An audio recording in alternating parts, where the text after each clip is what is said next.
जय हिंद। आप लोगों का हमारे YouTube चैनल पर स्वागत है। हम लोग भारत भूमि और लोक SCRT बिहार का क्लास 9 तक आज हम लोग चैप्टर्स का ऑब्जेक्टिव देखेंगे। जितने भी चैप्टर्स होंगे उसके ऑब्जेक्टिव को आज हम लोग देखेंगे।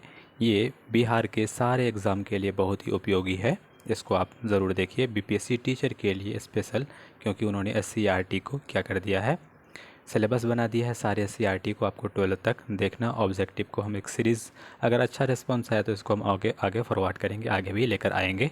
आइए आपको लेकर चलते हैं इसके ऑब्जेक्टिव पर जो जो चैप्टर बने हैं। देखिएगा, ये Bihar board class 9 social science है, ज्योग्राफी का हम लेकर आए हैं। भारत भूमि और लोक, इसका चैप्टर फर्स्ट है जिसका नाम है स्थिति एवं विस्तार। दूसरा चैप्टर है भौतिक स्वरूप, संरचना और उच्चावच। तीसरा चैप्टर है अपवाह और स्वरूप। चौथा है जलवायु। पांचवा है प्राकृतिक वनस्पति और वन्य प्राणी। छठा है जनसंख्या। सातवां है भारत के पड़ोसी देश। आठवां मानचित्र। नौवां क्षेत्रीय अध्ययन। इन सारे चैप्टर को हम लोग सारे ऑब्जेक्टिव को देखेंगे।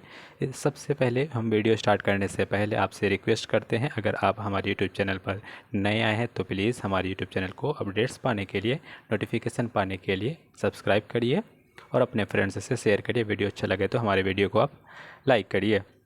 आइए, इसके बाद हम नहीं बोलेंगे लाइक करने का और शेयर करने के लिए। तो पहला क्वेश्चन बनता है, क्षेत्रफल की दृष्टि से भारत विश्व में कौन सा स्थान है? तो क्षेत्रफल की दृष्टि से भारत विश्व में 7वां रैंक रखता है। इस सबसे पहले रूस होता है, फिर कनाडा, ब्राज़ील, इस तरह से। तो ब्राज़ील के बाद, ऑस्ट्रेलिया के बाद हमारा नंबर कितना आता है? 7वां नंबर आता है। USA भी होता है, चीन भी होता है। तो इस तरह से हमारा रैंक कितना है? 7वां है। इससे पहले 6 बड़े कंट्री, तब भारत की रैंक आती है। दूसरा क्वेश्चन है, भारत के अक्षांश और देशांतरी विस्तार में लगभग कितने डिग्री का अंतर है? तो देखेंगे, ऑप्शंस है 45 डिग्री, 40 डिग्री, 30 डिग्री या 35 डिग्री। बताइए, भारत के अक्षांश विस्तार और देशांतरीय विस्तार में लगभग 30 डिग्री का अंतर है। आपको कमेंट बॉक्स में लिखना, इसका ऑप्शन सी सही है। कितने डिग्री का? 30 डिग्री का अंतर है। ऑप्शन ग सही है। भारत की मध्याह्न, कहता है मानक मध्याह्न रेखा का नाम क्या है? 83 डिग्री, 930। देखिएगा, सारे 81, इसके बाद 82, सारे 82। इसमें हम लोग जानते हैं जो मध्याह्न रेखा है सारे 82 डिग्री से पास होता है। ऑप्शन ग सही है, यानी सारे बोल सकते हैं कि 82 डिग्री और 30 मिनट से यह हमारा मध्याह्न रेखा पास होता है। बुक में भी आंसर सी दिया था, तो इसको ऑप्शन हम लोग सी को लेकर चलेंगे, ग को लेकर चलेंगे। तो 9th का देखिएगा, कहता है भारत की स्थलीय सीमा रेखा तटीय सीमा रेखा से लगभग कितनी बड़ी है? ऑप्शन है आधी, ऑप्शन बी है दुगुनी, ऑप्शन सी है तिगुनी, ऑप्शन डी है चौगुनी। तो बोलेंगे भारत की जो तटीय सीमा रेखा है स्थलीय सीमा रेखा से लगभग कितनी बड़ी है? तो ये ऑप्शन होंगी दुगुनी, दुगुनी। ऑप्शन घ सही है, यानी कि स्थलीय सीमा रेखा तटीय सीमा रेखा से लगभग 2 गुनी बड़ी है। ऑप्शन घ, ख जो है ऑप्शन ख सही है, बी सही है। नेक्स्ट देखेंगे, कहता है चैप्टर फर्स्ट का, भारत और चीन के बीच की सीमा रेखा का नाम क्या है? रेड क्लिफ लाइन, ये तो भारत और पाकिस्तान के बीच है। मैकमोहन लाइन, ये सही है। भारत और चीन के बीच जो लाइन खींची गई है इसको क्या बोलते हैं? McMahon line. और भारत और पाकिस्तान के बीच रेड क्लिफ लाइन। और इस तरह से अफ़गानिस्तान के साथ डूरंड लाइन, इस तरह से हमारा लाइन बॉर्डर जानते हैं। रेड क्लिफ लाइन भारत और पाकिस्तान के बीच है। मैकमोहन लाइन भारत और मैकमोहन लाइन भारत और चीन के बीच है। अब देखिए, भारत का क्षेत्रफल डैश वर्ग किलोमीटर है, जो विश्व के क्षेत्रफल का कुल कितना क्षेत्रफल में फैला है। तो इसका आंसर क्या होगा?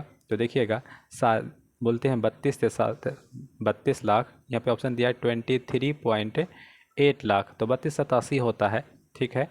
भारत का भूभाग, मुख्य भूभाग उत्तर से डैश, उत्तरी अक्षांश से पूर्व। फिर से पढ़ देते हैं, भारत का मुख्य भूभाग डैश उत्तर से, फिर कहता है उत्तर अक्षांश तथा डैश से पूर्व देशांतर पूर्व तक है। तो इसका आंसर देख लेते हैं क्या कह रहा है। तो देखिएगा, इसका जो देशांतरीय विस्तार है बोल सकते हैं 89.4। ऐसे देखिए 37 डिग्री 6 मिनट से, ये गलत दिया हुआ देखिएगा, क्योंकि आपको हम बताएं, मेरा ज्योग्राफी वाला वीडियो देख लीजिए, उसका विस्तार होता है ना, तो हम खुद बता देते हैं आपको कितना विस्तार है। चलिएगा, इसका ऑप्शन देखते लेते हैं। पहले शुरू से हम बता देते हैं। भारत का क्षेत्रफल डैश वर्ग किलोमीटर है, तो 32,87,263 किलोमीटर है। कितना बोलेंगे? 32,87,263। पहला का ऑप्शन इतना किलोमीटर होगा। दूसरा कैसा है कि भारत का जो विस्तार है उत्तर से कितना, सपोज ये हम भारत बनाते हैं तो देखिएगा इसका जो विस्तार है उत्तर से उत्तर की ओर, तो नॉर्थ टू नॉर्थ होता है क्या 8 डिग्री 4 मिनट से, यहाँ से लेंगे 8 डिग्री 4 मिनट से, ये हो जाएगा 37 डिग्री 6 मिनट ऊपर वाला। ठीक, उसके बाद फिर हम जाएंगे पूर्व से पूरब, तो यहाँ से ये वाला गुजरात का हिस्सा 68 डिग्री 7 मिनट से पास होती है, और ये वाला किबुथु जो होता है 97 डिग्री 25 मिनट, इसका पूर्वी विस्तार है। ये ईस्ट टू ईस्ट हो जाएगा, पूरब से पूरब हो जाएगा। तो याद रखिएगा 8 डिग्री 4 मिनट से 37 डिग्री 6 मिनट तक, और 68 डिग्री 7 मिनट से 97 डिग्री 25 मिनट तक इसका पूर्वी विस्तार है, और उत्तरी विस्तार है इतना। लेकिन पूछेगा कि टोटल कितना हो जाता है, तो देखिएगा संपूर्ण अक्षांश विस्तार जो है 6 डिग्री 4 मिनट से 37 डिग्री 6 मिनट तक है उत्तरी। तो ये तो दूसरा ऑप्शन हो गया। भारत कहता है कुल डैश राज्य और डैश केंद्र शासित प्रदेश है। अभी करंट में 28 राज्य है और 9 केंद्र शासित प्रदेश है। तो देख लेंगे श्रीलंका भारत से डैश द्वारा अलग होता है, तो डैश और डैश, एक तो मन्नार की खाड़ी, दूसरा पाक जलडमरू मध्य। मन्नार की खाड़ी और पाक जलडमरू मध्य। कोसी नदी को बिहार का शोक कहते हैं क्योंकि यह हिमालय से निकलती है। बिहार का क्या कहते हैं, शोक कहा जाता है। देखिए यहाँ पे क्या कह रहा है, बिहार का हाँ शोक, और डैश पहाड़ी से निकलता है, तो क्या कहता है जो हिमालय के कैलाश पर्वत से निकलता है। तो ऑप्शन क्या हो जाएगा, हिमालय के ये वाला कैलाश भरा जाएगा, ऊपर में सौर ऑफ बिहार कहलाएगा। नेक्स्ट देखते हैं, अब ये चैप्टर 2 होने वाला है। कहता है भारत का स्वरूप और संरचना उच्चावच। ठीक है, बिहार बोर्ड का बुक है। निम्नलिखित में से कौन सी चोटी भारत में स्थित नहीं है, तो ऑप्शन है K2 होना चाहिए, कामेट, माउंट एवरेस्ट, नंदा देवी। देखिए नंदा देवी की बात करेंगे तो आपको पता होगा ये उत्तराखंड में है, कहाँ पर है, लेकिन गाँव में जो है माउंट एवरेस्ट ये नेपाल में है। K2 भी भारत का ही चोटी है, K2 कामेट भी भारत में ही है, माउंट एवरेस्ट ये नेपाल का हिस्सा है, याद रखिएगा। नेक्स्ट देखेंगे, कहता है बिहार के उत्तर पश्चिम किनारे पर हिमालय की कौन सी श्रेणी है। बिहार का, ये सपोज़ हम बिहार बना लें, इसका उत्तर पश्चिम वाला हिस्सा पर कौन सी श्रेणी है, ये हो गया उत्तर, ये होगी पश्चिम, तो सोमेश्वर श्रेणी बोल सकते हैं। सोमेश्वर श्रेणी किसका हिस्सा है, तो शिवालिक निचली पात का हिस्सा है, तो ख जो है इसका आंसर सही होगा, शिवालिक होता है, ऑप्शन ख सही है। नेक्स्ट देखेंगे, कहता है चैप्टर 2 में निम्नलिखित में से हिमालय के निर्माण में कौन सा सिद्धांत सर्वमान्य है। तो हिमालय का निर्माण में महाद्वीपीय विस्थापन है, भूमंडलीय विस्थापन है, प्लेट विवर्तनिक है, तो ये ऑप्शन सही है, इसमें प्लेट टेक्टोनिक्स लगती हैं, याद रखेंगे। वैसे आपको बता दें हिमालय में 2 फोर्स कार्य करता है, एक भारत की ओर से पर कार्य करता है, एक चाइना की तरफ से फोर्स अप्लाई उधर से अप्लाई कर रहा है, तो दोनों आपस में टकराती है 2 प्लेटें, तो यहाँ पे उभाड़ आता है, तो यही उभाड़ हिमालय का रूप ले लेता है, तो ये प्लेट टेक्टोनिक्स की घटना है, प्लेट विवर्तनिक की घटना है, ऑप्शन ग सही है। सैडल चोटी की ऊंचाई कितनी है, देखिएगा इसका ऑप्शन है 515, 460, 642, 720, 730, तो 642 इन्होंने दिया है, तो मान के चलेंगे 642 इसकी चोटी है। फिर देखेंगे भारत का सबसे प्राचीन भूखंड कौन सा है, ऑप्शन है प्रादीपीय पठार, शिवालिका मैदान, उत्तर मैदान। तो देखिएगा भारत का जब प्रादीपीय भूखंड करेंगे, ये वाला जो हिस्सा जो है ना आपको दिखेगा, ये पठार वाला हिस्सा, ये बहुत ही लावा निर्मित है, बहुत ज़्यादा कठोर है, यहाँ पे भूकंप बहुत कम आते हैं। तो ये चीज़ है, ये जो चीज़ ये दिख रही हैं आपको पठारें, तो ये पठार सबसे प्राचीन है, ओल्डेस्ट है, तो ऑप्शन कॉल से हम लोग चलेंगे, काम चला लेंगे, प्राचीन पठार। अब नेक्स्ट देखेंगे अपवाह तंत्र के बारे में, तो इसमें क्या आएगी, नदियाँ के बारे में आएंगी। कहता है लक्ष्मी सागर झील किस राज्य में है, ऑप्शन है मध्य प्रदेश, उत्तर प्रदेश, बिहार, झारखंड। क्योंकि बिहार की बात कर रहे हैं तो प्यारा बिहार में ये झीलें आ जाएंगी, लक्ष्मी सागर। नेक्स्ट देखेंगे कौन, ऑप्शन इसका गौ सही है। फिर नेक्स्ट देखते हैं, कहता है निम्न में से कौन सा लवणीय झील है, तो आपको पता है उलट झील तो इस फ्रेश वाटर है, डल झील जम्मू कश्मीर में, सांभर झील जो है ये क्या होता है, राजस्थान का हिस्सा का वाला पार्ट का है, तो ये लवणीय है, सैलाइन वाटर है यहाँ का, याद रखेंगे सांभर। गंगा नदी पर गांधी सेतु किस शहर के निकट अवस्थित है, ऑप्शन है भागलपुर, कटिहार, पटना, गया। तो देखिएगा ये पटना में है गांधी सेतु, आपको बता दें पहले एक लाइन थी, अभी 2 लाइन बनी गई है, इसका इस्टेब्लिश कर गया। अब पहले एक ही से आती भी थी जाती भी थी, लेकिन अब एक तरफ से आती है दूसरी तरफ से जा रही है। बहुत यहाँ पे जाम जो है बोल सकते हैं, ट्रैफिक अब ख़त्म होने वाला है, ख़त्म हो गया, बहुत आसानी हो रही है। कौन सी नदी भंस घाटी से होकर बहती है, ऑप्शन है महानदी, कृष्णा, तापी और तुंगभद्रा। तो ये भंस घाटी से होकर बहने वाली नदी है, कौन सी होगी, तापी। गौ इसका सही है। आपको बता दें कि जैसे कि नर्मदा और तापी 2 नदियाँ हैं जो एस्चुरी बनाती है, क्या बनाती है, और गंगा हो गया, महानदी हो गया, ये सारी नदियाँ बोल सकते हैं डेल्टा बनाती है। तो बताएंगे तापी, ये कौन सी नदी है? भरश घाटी से होकर बहने वाली नदी है, याद रखिएगा। कृष्णा पर एक है डैम, नागार्जुन सागर बांध, ठीक है। महानदी उड़ीसा है, उड़ीसा से होकर बनती है, तुंगभद्रा आपको बताना है। नेक्स्ट देखना है, कहता है कि कौन सी नदी महाद्वीपीय भारत की सबसे लंबी नदी है। अब आपको बता दें, ये आपका महाद्वीपीय भारत हो गया। यहाँ पे एक नदी बहती है जिसको बोलते हैं गोदावरी, जिसको दक्षिण गंगा कहते हैं। तो ऑप्शन ग सही है, गोदावरी दक्षिण गंगा इसका सही ऑप्शन होगा, जो महाद्वीपीय पराद्वीपीय भारत की सबसे लंबी नदी है। आपको बता दें, भारत का सबसे लंबी नदी पूछेगा तो जो भारत में फॉलो होती है तो गंगा है, और गंगोत्री से निकलती है, ठीक है। और इस तरह से इधर आपको बताएंगे एक नदियाँ बहती है, ब्रह्मपुत्र। ब्रह्म गंगा को कहाँ बोलते हैं? बांग्लादेश में बोलते हैं पद्मा। ब्रह्मपुत्र और गंगा की जो जलधारा मिलती है उसको बोलते हैं मेघना। नर्मदा जो है अमरकंटक से निकलती है, अमरकंटक को ट्राइजैक्शन बोलते हैं। इसे 3 नदियाँ इधर से बह जाती है, नर्मदा ऊपर जाती है सोन, इधर से जाती है महानदियाँ, इसको बोलते हैं रेखीय बनाता है, वो रेडियल बनाता है। गोदावरी कृष्णा तो आपको बता दिया, महानदी भी आपको बता दिए उड़ीसा से होकर बहती है। महानदी भी उसी से नदी, कहाँ से? ट्रांजैक्शन से। इधर से जाती है सोन, इधर से जाएंगी नर्मदा, इधर से जाती है महानदी उड़ीसा से होते हुए। तो ये अमरकंटक से निकलती है ये नदियाँ। तो ऑप्शन क्या था? परादी भारत की सबसे लंबी नदी ये गोदावरी है। अगर पूछेगा दक्षिण गंगा तब भी आंसर गोदावरी, और दक्षिण की गंगा तब उसका होगा कावेरी। दक्षिण की लग जाएगा तब इसका आंसर क्या हो जाएगा? कावेरी, याद रखिएगा। कहता है सिंधु समझौता, जल समझौता कब हुआ? 1950, 55, 60, 65। तो 1960 में भारत और पाकिस्तान के बीच सिंधु जल समझौता होता है। सोंगपो किस नदी का उपनाम है? देखिए सोंगपो जो नदियां हैं, अगर सपोज बात करेंगे नदियों के बारे में, एक यहाँ पे मानसरोवर है, मानसरोवर से अरुणाचल प्रदेश में प्रवेश करती है असम होते हुए, हमारा यहाँ पे बंगाल की खाड़ी में नदी गिरती है, इसका नाम है ब्रह्मपुत्रा। इसको सोंगपो के नाम से जाना जाता है। सतलज देखिएगा, सतलज भी यहीं से निकलती है उसी के आसपास से। और गंगा तो आपको पता ही है, भारत का उत्तराखंड से निकलती है गंगोत्री से। कहता है इनमें से गर्म जल का जलप्रपात कौन सा है? वाटरफॉल गर्म का ककोलत, फिर गरसोप्पा, ब्रह्मकुंड या शिव समुद्रम। तो ये है ब्रह्मकुंड, ठीक है, ये याद रखिएगा, ये हॉट वाटर फॉल है, गर्म जल का प्रपात है। फिर नेक्स्ट देखेंगे, कोसी नदी का उद्गम स्थल कहाँ पे है? कोसी नदी का उद्गम स्थल क्या बोलेंगे? गोसाइथान में है। कोसी नदी को बिहार का शौक कहा जाता है। कोसी नदी को क्या कहा जाता है? बिहार की शौक कहा जाएगा। कहाँ से निकलती है? कोसी नदी बिहार का शौक कहा जाएगा, याद रखिएगा। कोसी नदी को क्या कहते हैं? बिहार का शौक कहते हैं। तो ये बताई निकलती है, पूरे फ्लड लेकर आ जाती है पूरे बिहार में, गोसाइथान से निकलती है। नेक्स्ट देखेंगे, कहता है जाड़े में तमिलनाडु के तटीय भागों में वर्षा का क्या कारण है? आपको पता है तमिलनाडु में ना जाड़े में वर्षा होती है, इसका रीज़न क्या है? तो पूछ रहा है इसका रीज़न बताइए। दक्षिण पश्चिमी मानसून या उत्तर पूर्वी मानसून, शीतोष्ण कटिबंध, स्थानीय वायु। तो ये दोनों तो पहले कट गया, उत्तर पूर्वी मानसून या दक्षिण पश्चिमी मानसून।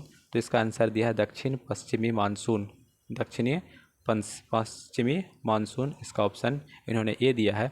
वैसे देखिएगा रिट्रीटिंग मानसून भी होता है, तो क्या होता है देखिएगा, इधर से ये वाली तो नदी ये मौसम होती है, इधर से मौसम जो होती है बोल से जलवायु आपस में लौटती है, तब भी यहाँ पे वृष्टि छाया का क्षेत्र होता है जाड़े के मौसम में, तब भी बारिश करवा देती है। तो याद रखिएगा इन्होंने ऑप्शन को ए माना है, तो हम लोग क को लेकर आगे बढ़ेंगे, दक्षिण पश्चिम मानसून। नेक्स्ट देखते हैं, दक्षिण भारत के संदर्भ में कौन सा तथ्य गलत है? दैनिक तापांतर कम होता है, वार्षिक तापांतर कम होता है, तापांतर वर्ष भर अधिक रहता है, विषम जलवायु पाई जाती है। तो उन्होंने क्या दिया? क लेकर दैनिक तापांतर कम होता है, ये बातें गलत है और ये सारा सही है। वार्षिक तापांतर कम होता है, तापांतर वर्ष भर अधिक रहती है, विषम जलवायु पाई जाती है। तो ये ऑप्शंस सही है, क गलत है। नेक्स्ट देखेंगे, जब सूर्य कर्क रेखा पर सीधा चमकता है तो उसका क्या प्रभाव पड़ता है? तो ऑप्शन है उत्तरी पश्चिमी भारत में उच्च वायुदाब रहता है, उत्तर पश्चिम भारत में निम्न वायुदाब रहता है, फिर उत्तरी पश्चिमी भारत में तापमान और वायुदाब में कोई परिवर्तन नहीं होता है, उत्तरी पश्चिमी भारत में मानसून लौटने लगते हैं। इसका आंसर क्या है? ख है, उत्तरी पश्चिमी भारत में निम्न वायुदाब रहता है। जब सूर्य कर्क रेखा पर सीधा चमकता है तो उत्तरी पश्चिम भारत में निम्न वायुदाब रहता है। नेक्स्ट देखेंगे, विश्व का सबसे अधिक वर्षा किस स्थान पर होती है? आपको बता दें सबसे अधिक वर्षा मासिनराम में होती है। ऑप्शन घ सही है, याद रखेंगे। इससे पहले चेरापूंजी में होता था, उसके बाद अभी बुक ने मासिनराम को मानना, तो इसी को लेकर चलेंगे। मई महीने में पश्चिम बंगाल में चलने वाली धूल भरी आंधी को क्या कहते हैं? लू। ये उत्तर भारत में चलता है। व्यापारिक पवन, ये तो हमेशा हर जगह पर चल रहा है। नेक्स्ट देखेंगे। फिर कहता है काल बैसाखी, इसका ऑप्शन ये है। धूल बड़ी आंधी काल बैसाखी चलती है कहाँ पे? बंगाल में। ऑप्शन काल बैसाखी। एक चलता है आम्र वर्षा, क्या होता है? इसका नाम है आम। कर्नाटक और केरल में आम वर्षा चलती है। आम्र वर्षा ये हो, बिहार भी कभी आ जाती है, तो फलों को पकाने में बहुत सहायक होती है। काल बैसाखी पूछेंगे तो काल बैसाखी बंगाल में हो जाएंगी। लू पूछेगा तो लू उत्तरी भारत में हो जाएगा। ट्रेड विंड तो आपको पता ही होगा, ज्योग्राफी का टॉपिक्स है। नेक्स्ट देखेंगे। फिर देखेंगे क्वेश्चन नंबर 6, भारत में दक्षिण पश्चिम मानसून का आगमन कब होता है? देखिएगा, भारत की बात करेंगे, हमको दक्षिण पश्चिम, हमारा मेनली दक्षिण पश्चिमी मानसून आता है। यहाँ से ये मानसून आती है, दक्षिण पश्चिमी मानसून सबसे पहले केरल में इंटर करती है, तो ये 1 जून से केरल में इंटर कर जाती है, ऐसा हम लोग मानते हैं। ठीक है, तो इन्होंने ऑप्शन क्या दिया है तो देखते हैं। 1 मई, 2 जून, 1 जुलाई, 1 अगस्त। क्योंकि 1 जून तो दिया नहीं है, 1 जून उसके बाद लेंगे, 1 जून के बाद 2 जून, ये 1 जून से आ ही जाती है, अक्सर दिया जाता है, तो 2 जून माना है, तो 2 जून इसका आंसर सही है। फिर नेक्स्ट देखेंगे, जाड़े में सबसे अधिक ज़्यादा ठंडा कहाँ पड़ेगी? अब बताइए, जाड़े में सबसे अधिक ठंडा कहाँ पड़ेगी? ऑप्शन है गुलमर्ग, पहलगांव, फिर बोलेंगे सारा खिलनबर्ग और जम्मू। बताइए सबसे अधिक वर्षा कहाँ पे पड़ेंगे? इसका ऑप्शन दिया है ग खिलनबर्ग में सबसे ज़्यादा अधिक ठंडा पड़ेगी। नेक्स्ट देखेंगे, जाड़े में सबसे अधिक ठंडा कहाँ पड़ती है? तो ये खिलनबर्ग, ये बता दिए हैं। उत्तर पश्चिम भारत में शीतकालीन वर्षा का क्या कारण है? उत्तर पश्चिमी भारत में शीतकालीन का तो क्या बोलेंगे? तो देखिएगा, शीत के टाइम में आपको पता है कि इधर बोल सकते हैं मेडिटेरेनियन सी और डेड सी, इसके ऊपर में यहाँ पर क्या बनता है? बहुत ज़्यादा प्रेशर बनता है, तो यहाँ से हवाएं चलती है। हवाएं चलती हैं, विक्षोभ के रूप में आती है, बहुत ज़्यादा डिस्टर्बेंस के फॉर्म में। यहाँ पे पंजाब का, हरियाणा का जो क्षेत्र है पे बारिश करती है, कुछ इस तरह से नमी खत्म होती है, बिहार तक होती है, यहाँ तक इधर आके ख़त्म हो जाती है, तो इसका डिस्टर्बेंस होता है, तो इसको भी बोलते हैं दक्षिण पश्चिमी, या बोल सकते हैं पश्चिमी विक्षोभ, वेस्टर्न डिस्टर्बेंस बोलते हैं, पश्चिमी विक्षोभ बोलते हैं। क्या बोलते हैं? पश्चिमी विक्षोभ। इसके कारण शीतकालीन में यहाँ पे बहुत बारिश करवा देती है, जिससे फसलों के लिए बहुत उपयोगी होता है, गेहूं के फसलों के लिए। याद रखिएगा, ऑप्शन ख सही है। क्या बोलेंगे? दक्षिण, इन्होंने क्या दिया? दक्षिण पश्चिमी मानसून, उत्तर पश्चिमी कहता भारत में शीतकालीन वर्षा का कारण क्या है? उन्होंने ख दक्षिण पश्चिम मानसून दिया है, तो देख लीजिएगा इसका आंसर, ये तो नहीं होना चाहिए, पश्चिमी विक्षोभ होना चाहिए। नेक्स्ट देखेंगे, तो अगर ये बॉक्स में, कमेंट बॉक्स में लिखिए क्या ये सही आंसर सही है, दक्षिण पश्चिमी मानसून है या पश्चिमी विक्षोभ है, तो बताइए आप कमेंट बॉक्स में लिखकर। नेक्स्ट देखेंगे, ग्रीष्म ऋतु का कौन सा स्थानीय तूफान है जो कहवा की खेती के लिए उपयोगी है? ऑप्शंस है आम्र वर्षा, फूलों की बौछार, काल बैसाखी या लू। तो देखते हैं इसका आंसर क्या है। इन्होंने कह दिया है आम्र वर्षा कहवा की खेती के लिए उपयोगी है। नेक्स्ट देखेंगे, कहता है जनवरी में चेन्नई का तापमान कोलकाता से डैश रहता है, कम या अधिक? अभी बता देंगे सारा आंसर, इसका आंसर क्या होगा? कम या अधिक या कम? तो इसका आंसर दिया है उन्होंने किताब में, बुक में, अधिक होगा। क्या कह रहा है? तो पहला क्या हो गया? जनवरी में तापमान कोलकाता से क्या रहेंगे? चेन्नई का तापमान अधिक होगा।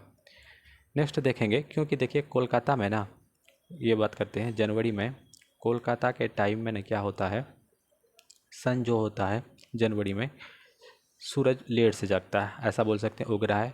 और इधर दक्षिण भारत में जनवरी में इधर शीत वर्षा, उत्तर भारत में शीत का ऋतु चलता है। ठीक है, याद रखिएगा। तो यहाँ का तापमान क्या होगा? चेन्नई का तापमान कोलकाता से क्या होंगी? अधिक होंगी।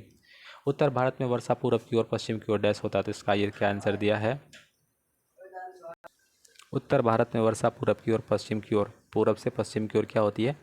कम होती जाती है। ये ऑप्शन कम सही है। नेक्स्ट देखेंगे, इसके बाद 3 नंबर क्वेश्चन क्या कह रहा है? मानसून शब्द का प्रयोग सर्वप्रथम डैश नाविकों ने किया, तो आपको पता होगा ये अरब के नाविकों ने किया है। पश्चिमी घाट पहाड़ के पश्चिम में डैश वर्षा होती है, पश्चिम घाट पहाड़ी के पश्चिम में, तो कैसे कम होंगी वर्षा या अधिक होंगी? तो इन्होंने क्या दिया है? अधिक होंगी, 4 का अधिक वर्षा होती है। पर्वत का डैश भाग विशिष्ट छाया कहलाता है, पवनमुख या पवन अभिमुख।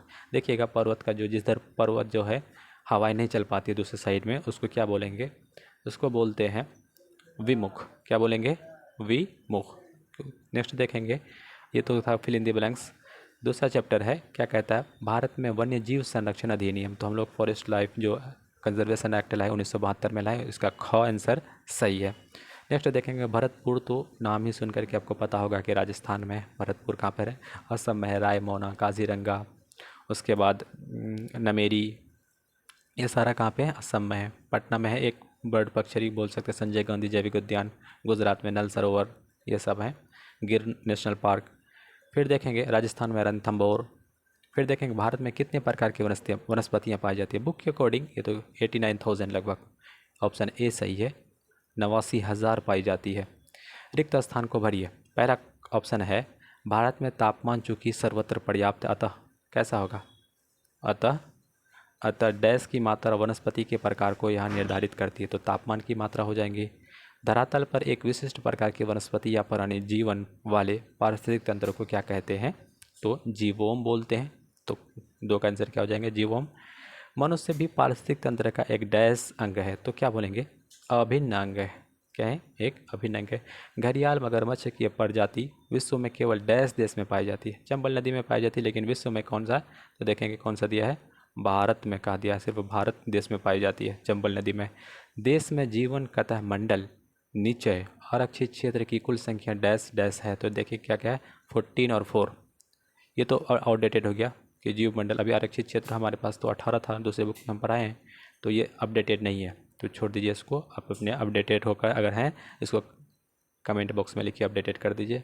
भारत में सर्वाधिक साक्षरता राज्य कौन सा होगा? हमारा प्यारा सा छोटा राज्य जहाँ पे सबसे पहले मानसून पहुँचता है, केरल है। सबसे ज़्यादा लिंगानुपात में भी केरल है। केरल के बारे में बता दें, डिजिटल बजट सबसे पहले लागू किया, डिजिटल किचन। जल बजट याद रखिएगा, केरल अप्लाई किया। पेरियार नेशनल पार्क है यहाँ पर। भारत की औसत आयु संरचना कितनी है? तो देखिएगा कितना आयु है? 64.6। 64.6 कहाँ? ऑप्शन कॉम है इसकी औसत आयु। नेक्स्ट देखेंगे 2001 से 2000, कहता है 2001 में जनगणना में प्रति 1000 पुरुषों में महिलाओं का अनुपात कितनी थी? 2001 की बात कर रहा है, तो देखिएगा उन्होंने क्या किया? 990 महिलाएं कर दिया है, 990 इन्होंने इसको किया है। नेक्स्ट देखेंगे, फिर देखते हैं कि भारत की औसत जनसंख्या घनत्व अभी के अकॉर्डिंग 2011 के 382 है। 2011 के अकॉर्डिंग कितना हो जाएगा? 382। उस टाइम के अकॉर्डिंग 302 थी, तो याद रखेंगे 2001 के अकॉर्डिंग। फिर कहता है ये तो कोई ऑब्जेक्टिव नहीं है। नेपाल की सीमा भारत के किस राज्य से मिलती है? अरुणाचल प्रदेश मिलती है। तो देखेंगे नेपाल की सीमा, सॉरी, नेपाल की सीमा अरुणाचल प्रदेश से नहीं मिल रही है, सिक्किम के साथ मिल रही है। मणिपुर भी नहीं, पंजाब भी नहीं।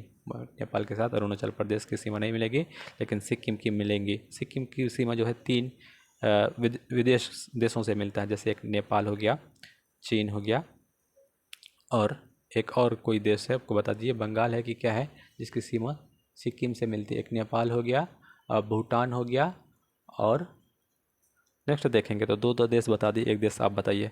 कहता है महाभार लेख क्या है? महाभार लेख क्या है? तो ऑप्शन है पर्वत श्रृंखला, लेखागार, मैदान होना चाहिए, राजमहल। तो ये क्या होंगे? पर्वत श्रृंखलाएं। पर्वत ऑप्शन क सही है। नेक्स्ट देखते हैं, कहता है गंडक नदी को नेपाल में किस नाम से जानते हैं?